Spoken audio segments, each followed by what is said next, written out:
ஆச்சி பாதாம் ட்ரிங்க். ஆச்சி பாதாம் ட்ரிங்க் ஒன்னு வாங்கினா ஒன்னு ஃப்ரீ.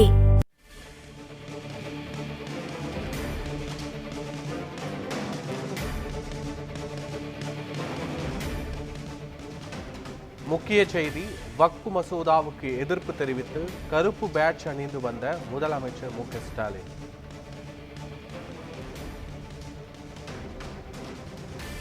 மக்களவையில் வக்ஃப் மசோதா நிறைவேற்றதற்கு முதலமைச்சர் மு.க. ஸ்டாலின் கண்டனம் தெரிவித்து சட்டப்பேரவைக்கு கருப்பு பேட்ஜ் அணிந்து திமுக மற்றும் கூட்டணி கட்சிகள் வந்திருக்கிறார்கள். வக்ஃப் மசோதாவிற்கு மக்களவையில் 232 நாடாளுமன்ற உறுப்பினர்கள் எதிர்ப்பு தெரிவித்திருப்பதாக முதலமைச்சர் மு.க. ஸ்டாலின் தெரிவித்திருக்கிறார்.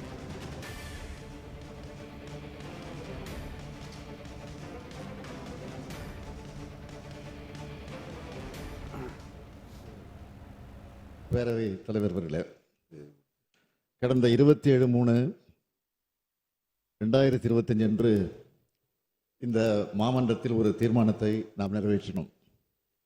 இந்திய திருநாட்டின் மத நல்லிணக்கத்திற்கும் சிறுபான்மையின இஸ்லாமிய சமுதாய மக்களுக்கும் கடுமையான பாதிப்புகளை ஏற்படுத்தும் வகையில் 1995 ஆண்டின் வக்ஃப் சட்டத்தினை திருத்துவதற்கு மக்களவையில் அறிமுகம் செய்துள்ள வக்ஃப் சட்ட திருத்த முன்வரவினை முழுமையாக திரும்பப் பெற வேண்டும் என்ற தீர்மானம் பாஜக நீங்களாக அனைத்து கட்சிகளாலும் ஒருமனதாக ஏற்றுக்கொண்டு நிறைவேற்றப்பட்டது. இந்தியாவில் இருக்கும் பெரும்பாலான அரசியல் கட்சிகளால் இந்த வக்ஃப் சட்ட திருத்தம் எதிர்க்கப்பட்டது.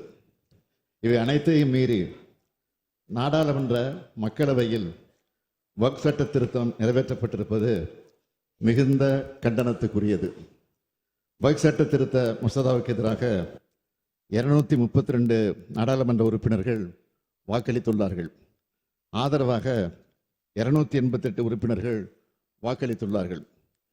இந்த சட்ட திருத்த மசோதாவானது நிறைவேற்றப்பட்டிருந்தாலும் எதிர்த்து வாக்களித்தவர்கள் எண்ணிக்கை 232 என்பது சாதாரணமான எண்ணிக்கை அல்ல. எண்ணிக்கை கூடுதலாக கிடைத்திருக்கலாம். ஆனால் இந்த சட்ட திருத்தம் எதிர்க்கப்பட வேண்டியது மட்டுமல்ல, முழுமையாக திரும்ப பெற வேண்டியது என்பதுதான் நம் கருத்து.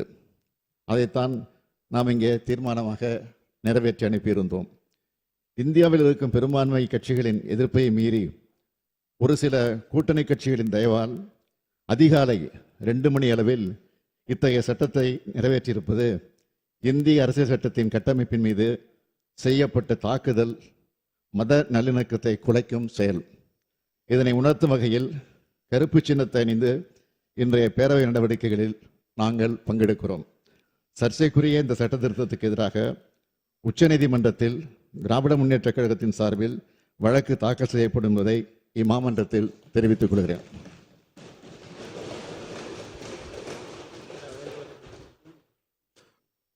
வேல்முருகன்.